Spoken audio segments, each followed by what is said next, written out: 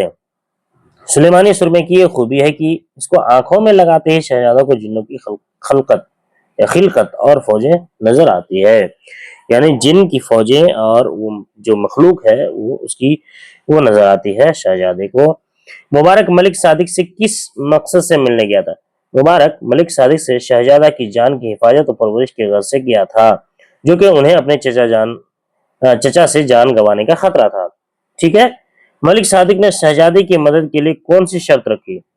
ملک صادق نے شہزادے کو ایک تصویر دی اور کہا کہ اس کو ڈھونڈ کر لا، جس دن تو اسے ڈھونڈ کر لائے گا اس دن سے تو میرے امن و امان میں ہوگا۔ ٹھیک ہے، ایک تصویر دی شہزادے کو اور اسے کہا کہ یہ تصویر لو اور اسے ڈھونڈ کر لے کے آؤ، اور اس میں کسی طرح کی کوئی خیانت وغیرہ بھی نہیں کرنا، جو کہ اگلے سوال میں آپ کو آنے والا ہے۔ ملک صادق نے شہزادے کو کس بات کی تاکید کی؟ ملک صادق نے شہزادے کو اس کی تصویر دے کر اس کی تلاش کرنے کو کہا، اور ساتھ میں یہ تاکید بھی کہ بار بار اسے دیکھ کر میری امانت میں خیانت نہ کرنا، کیونکہ وہ نازنین میری امانت ہے۔ ٹھیک ہے، اگلا سوال ہے، فقیر نے اشرفی لے کر شہزادے سے کیا کہا؟ فقیر نے شہزادے سے اشرفی لے کر کہا، اے داتا، خدا تیرا بھلا کرے، تو شاید مسافر ہے، اس شہر کا باشندہ نہیں ہے۔ اس کے بعد پھر شہزادہ جب فقیر چلنے لگتا ہے تو شہزادہ بھی اس کے پیچھے پیچھے چلنے لگتا ہے اور ایک بہت بڑے ایسے کھنڈر بلڈنگ میں پہنچ جاتا ہے۔ پھر آگے کی کہانی اس میں ہے۔ تو یہ جو ہے آپ کا قصہ چہار درویش کا اردو ترجمہ جو کہ میرا من دہلی نے کیا، ٹھیک ہے، باغ و بہار کے نام سے، اس کا ایک چھوٹا سا واقعہ اس میں آپ کے چیپٹر میں بیان کیا گیا ہے۔ اب یہاں پہ شہزادے کے سفر کا حال اپنی زبان میں لکھیے۔ جب آپ اسے اپنے زبان میں لکھنے جائیں گے تو اس کا مطلب یہ ہوگا کہ آپ کا جو چیپٹر ہے اس کا جو خلاصہ ہے وہ بھی آپ اس میں بیان کر رہے ہیں۔ تو یہ یا تو سوال ایسا بھی ہو سکتا ہے کہ آپ جو سامر نصاب جو ہے آپ کا یہ ہے آپ کا راستہ ہے، آپ باغ و بہار اس کا خلاصہ پیش کریں، یا پھر شہزادے کے سفر کا حال بیان کریں، تو یہ ساری چیزیں ایک ہی سوال میں آ جائے گی۔ ٹھیک ہے، تو ایک بار اسے ہم دیکھ لیتے ہیں۔ شہزادہ موروثی یعنی وراثت میں جس کی جو ہے ہونے والا تھا وارث، چونکہ وارث تھا، وہ اپنے والد کے فوت کے بعد اپنی سلطنت کو کھو دیا۔ ٹھیک ہے، اس کا چچا اسے اپنے راستے سے ہٹانے کے لیے اسے قتل کا منصوبہ بنایا۔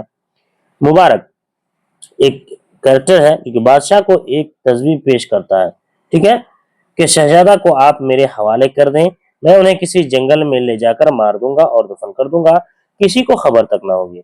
شہزادہ مبارک کے ساتھ سفر پر چل دیتا ہے۔ ایک لمبی مدت کے سفر کے بعد وہ دونوں ملک صادق کے ہاں پہنچتا ہے، یہ ملک ہوگا یہاں، ملک صادق کے یہاں پہنچتا ہے اور اپنے جان کی حفاظت کے لیے پناہ مانگتا ہے۔ ملک صادق شہزادہ کو ایک تصویر دیتا ہے اور کہتا ہے کہ اگر تم اس ناظرین کو میرے لیے ڈھونڈ کر لاؤ گے اور کوئی خیانت نہیں کرو گے تو وہ سب پاؤ گے جو تمہیں چاہیے۔ شہزادہ مبارک 7 سال تک ہر ایک گاؤں اور شہر کی خاک چانتا ہے۔ شہزادہ اور مبارک 7 سال تک لمبی طویل مدت تک سفر کرتا ہے اور کھوجتے رہتا ہے اس ناظرین کو، اس تصویر کو۔ آخرکار اسے ایک ہندوستانی فقیر ملتا ہے جسے شہزادہ ایک اشرفی عطا کرتا ہے۔ وہ بوڑھا، سوال یہ بھی آتا ہے کہ کتنا اشرفی عطا کرتا ہے، تو وہ بوڑھا فقیر اسے دعائیں دیتا ہے اور چلا جاتا ہے، لیکن شہزادہ اس کے پیچھے لگ جاتا ہے۔ ایک ویران کھنڈر جیسے مکان پر پہنچتا ہے جہاں ان کی ملاقات ایک حسین ناظرین سے ہوتی ہے جسے دیکھ کر وہ بے ہوش ہو جاتا ہے۔ وہ وہی ناظرین ہوتی ہے جسے اس کی تلاش ہوتی ہے، ٹھیک ہے، لیکن اس کے حسن اور خوبصورتی کو دیکھ کر شہزادہ ملک صادق کی بات نہیں کرتا، ٹھیک ہے۔ وہاں جب پہنچ جاتا ہے، اس کی خوبصورتی دیکھتا ہے تو اس کی خوبصورتی کو دیکھ کر شہزادہ جو کہ ملک صادق کے لیے اس ناظرین کو کھوجنے کے لیے ڈھونڈنے کے لیے آیا تھا، وہ ان کی بات ہی نہیں کرتا ہے۔ شہزادہ فقیر سے ان کی اس حالت کی وجہ دریافت کرتا ہے تو اندھا فقیر اپنی بیٹی کی کہانی بتاتے ہوئے کہتا ہے کہ اس کے ملک کا شہزادہ اس کی بیٹی کے حسن کی شہرت سن کر ہی اس سے شادی کے لیے تیار ہو جاتا ہے۔ شادی کی تیاری دونوں طرف سے ہونے لگتی ہے۔ پھر جو ہے ایک آپ آج کے ڈیٹ میں اگر ہم بولیں گے تو فلیش بیک میں ایک اور کہانی چلتی ہے، جس میں فقیر جو ہے شہزادہ کو اپنی بیٹی کی کہانی بتاتی ہے، جو کہ اس کے زمانے کے جو شہزادہ ہے وہ اس سے شادی کرنے کے لیے تیار ہوتا ہے۔ پھر فقیر بھی جو ہے اپنی بیٹی کی شادی تیار کرنے کے لیے تیار ہو جاتا ہے، اور پھر شادی کی تیاری چلتی، اس طرح سے آپ کا جو چیپٹر ختم ہو جاتا ہے۔ تو یہ چیزیں آپ کو اگر خلاصہ بیان کرنے کے لیے پوچھا جائے، اور یہ خلاصہ آنے کی بہت جو ہے امکان ہے کہ یہ خلاصہ آپ سے پوچھا جائے، آپ اسے اس طرح سے لکھیں گے۔ ٹھیک ہے، کچھ الفاظ ہم دیکھ لیتے ہیں جس سے جو کہ آپ کے جنس ظاہر ہو جائے، اور آپ کو اگر پوچھا جائے ایگزام میں کہ اس کی جنس کیا ہے تو آپ بتا سکیں۔ ٹھیک ہے، جیسے تدبیر کیا ہے، مبارک نے شہزادے کو بچانے کی تدبیر پیش کی، یہ کیا ہے، مؤنث ہے۔ امانت، وہ نازنین میری امانت ہے، یہ کیا ہے، مؤنث ہے، بار بار اسے دے کر خیانت نہ کرنا۔ ویرانی، شہر ایسا اجڑا ہوا جیسے کوئی ویرانی سی ہے، تو یہ بھی کیا ہے، مؤنث ہے۔ سیرت، ہم سب کو محمد صلی اللہ علیہ وسلم کی سیرت پڑھنی چاہیے، یہ بھی مؤنث ہے۔ بدنامی، تم اپنے والدین کی بدنامی کا باعث نہ بنو، یہ بھی کیا ہے، مؤنث ہے۔ تو یہاں پہ جتنے الفاظ ہیں سارے کے سارے کیا ہے، مؤنث ہے۔ ٹھیک ہے، اگلا ہے مندرجہ الفاظ کے مترادف لکھیں۔ مترادف بھی پوچھا جاتا ہے، اس لیے ہم یہاں پہ کچھ مترادف ہے جو کہ آپ کے چیپٹر سے ہے اس کو بیان کر دیں۔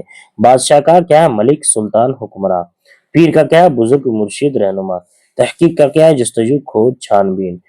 اس کے بعد علم کا ہے، دانائی، معرفت، آگاہی۔ شبیہ کا کیا ہے، تصویر، عکس، پیکر۔ نابینا کا کیا ہے، اندھا کانا۔ تو اس میں سے کوئی بھی آپ کا آبجیکٹو میں آ سکتا ہے۔ تو اس طرح سے جو ہے ہمارا یہ باغ و بہار قصہ چہر درویش کا اردو ترجمہ، جو کہ ٹھیٹ اردو ترجمہ ہے، یہ بھی آبجیکٹو میں آپ کو آ سکتا ہے، تو میر امن دہلی نے کیا، ختم ہوتا ہے۔ امید ہے آپ کو ویڈیو پسند آیا، ویڈیو کو لائک کریں، شیئر کریں، چینل کو اگر آپ نے سبسکرائب نہیں کیا ابھی تک تو چینل کو سبسکرائب ضرور کر لیں، بیل آئیکن کو پریس کر دیں۔ بہت بہت شکریہ۔